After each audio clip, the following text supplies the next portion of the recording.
Please get ready for a dictation of part 5 of a material taken from the Wikipedia on the Supreme Court of India, which can be suitable for DDC PA skill and any other skill exam. 5 seconds. Start. Supreme Court can nullify any decision of Parliament and government on the basis of violation of basic features. It can overrule the impeachment process of the President and judges,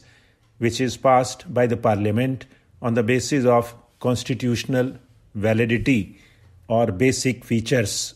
The Supreme Court decided to follow a new roster system from 5 February 2018 for allocation of matters to judges. Under the new roster system, the CJI will hear all special leave petitions and matters related to public interest, social justice, elections, arbitration, and criminal matters, among others. The other collegium senior judges to hear matters related to labor disputes, taxation matters, compensation matters, consumer protection matters, maritime law matters, mortgage matters, personal law matters, family law matters, land acquisition matters, service matters, company matters, etc. Supreme Court has not taken up the trail of many pending cases since April 2014, more than 3 years, challenging the validity of the Andhra Pradesh Reorganization Act 2014, which was enacted by the Parliament without following the stipulated procedure in the Constitution and is claimed detrimental to the basic foundation of the Constitution, on which the basic structure of the Constitution is resting. The basic foundation of the Constitution is the dignity and the freedom of its citizens, which is of supreme importance and cannot be destroyed by any legislation of the Parliament. Whereas the fair trial to examine the validity of the 99th Constitutional Amendment dated 31 December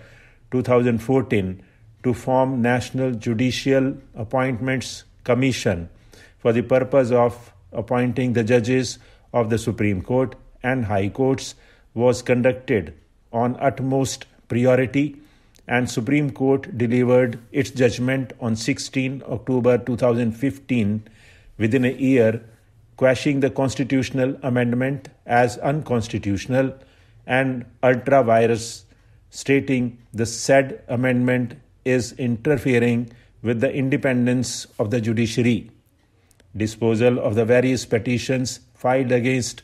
Andhra Pradesh Reorganization Act 2014 is also equally important, as it has alienated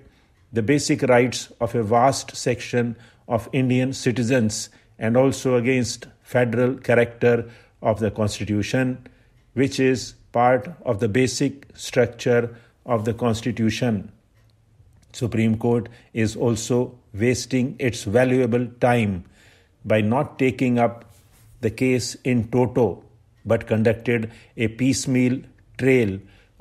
by delivering its judgment to dispose the petitions related with apportionment of assets between the newly formed states Telangana and Andhra Pradesh. Supreme Court is also conducting piecemeal trail of the petitions filed by the states regarding water sharing of rivers and bifurcation of the common High Court without considering the earlier pending petitions challenging the validity of the Andhra Pradesh Reorganization Act 2014, which is the basic cause of all these disputes. Under checks and balances, as provided in the Constitution, it is the duty of the judiciary, Supreme Court, to establish the rule of law at the earliest by rectifying any misuse of the Constitution by the Parliament and the executive without colluding with them, and to remove perceptions of people that rule of law is sidelined and a section of its citizens are subjected to discrimination. Stop.